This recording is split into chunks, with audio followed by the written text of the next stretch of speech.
दोस्तों, एक प्राचीन ग्रीक कहानी है जो अहंकार की अवधारणा को बताती है। कहानी का टाइटल है नार्सिसस का मिथक। एक समय की बात है, पूरे ग्रीक में एक युवक के बारे में हमेशा बात की जाती थी। उसकी सुंदरता के बारे में बात की जाती थी। ग्रीक के लोग उसको देखने के लिए उत्सुक रहते थे। एक दिन एक आदमी ग्रीक में आया। वह पेशे से एक व्यापारी था।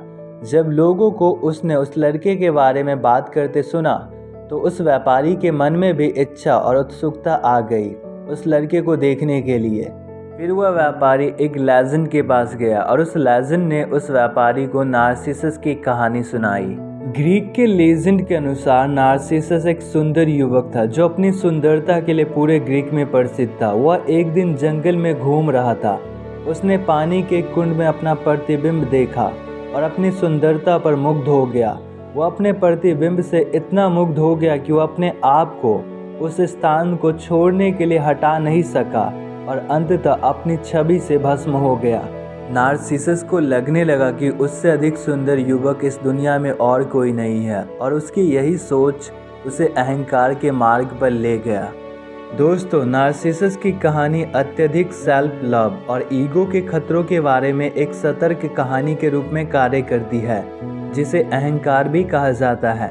नार्सिसस अपनी सुंदरता की छवि से इतना प्रभावित था कि वह अपने आसपास की दुनिया से अंधा हो गया और वास्तविकता से दूर हो गया था। उसका अहंकार उसे आत्मविनाश के मार्ग पर ले गया और अंततः उसने अपने अहंकार के लिए कीमत चुकाई। अहंकार के दो कारण होते हैं, पहला अत्यधिक सेल्फ लव और दूसरा वास्तविकता से दूरी।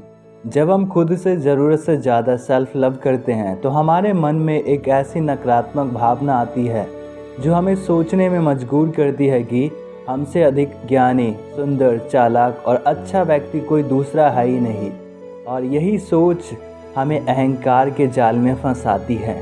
दूसरा, वास्तविकता से दूरी। जब कोई व्यक्ति अपने घर से बाहर नहीं निकलता है तो उसे लगने लगता है कि उससे बेहतर और कोई नहीं है। जिस तरह कुएं के मेंढक को लगता है कि कुआं से बाहर कोई और दुनिया नहीं है, उसी तरह उस इंसान को लगता है जो अपने घर में बैठकर ये सोचते रहता है कि मुझसे ज्ञानी, मुझसे बेहतर, मुझसे अच्छा, मुझसे चालाक व्यक्ति कोई और नहीं है। लेकिन जब वो घर से बाहर निकलता है तब उसे वास्तविकता की सच्चाई पता चलती है। इसलिए जीवन में अहंकार को रोकने के दो तरीके हैं। पहले, खुद से ज़रूरत से ज़्यादा प्यार मत करो। दूसरा, वास्तविकता से दूर मत रहो। जब आप खुद से सेल्फ लव करते हो ज़रूरत से ज़्यादा तो आपके अंदर अहंकार आता है। दूसरा, जब आपको वास्तविकता नहीं पता होता है तो आप खुद को बेहतर समझते हो, खुद को ज्ञानी समझते हो, लेकिन ऐसा नहीं है। वास्तविकता कुछ और है जिसको आपको जानने की ज़रूरत है। नार्सिसस का मिथक हमें सिखाता है कि अत्यधिक सेल्फ लव और ईगो विनाशकारी और हानिकारक हो सकता है, जबकि आत्मविश्वास और आत्ममूल्य की एक स्वस्थ भावना होना महत्वपूर्ण है।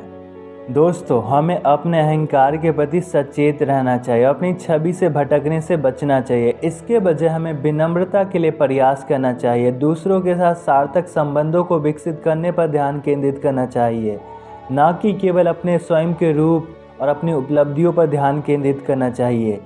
जिस दिन आप खुद पर ध्यान केंद्रित करोगे, सिर्फ अपने बारे में सोचोगे, उस दिन समझ लेना कि आपके अंदर ईगो आ गया है जो आपको विनाश की ओर ले जाएगा। दोस्तों, नार्सिसस को लगने लग गया था कि उससे सुंदर इस दुनिया में कोई दूसरा व्यक्ति नहीं है।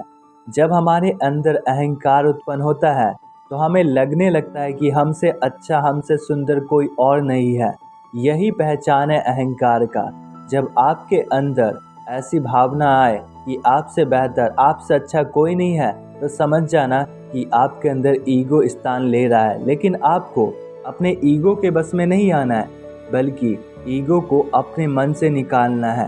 तभी आप एक अच्छा इंसान बन सकते हो।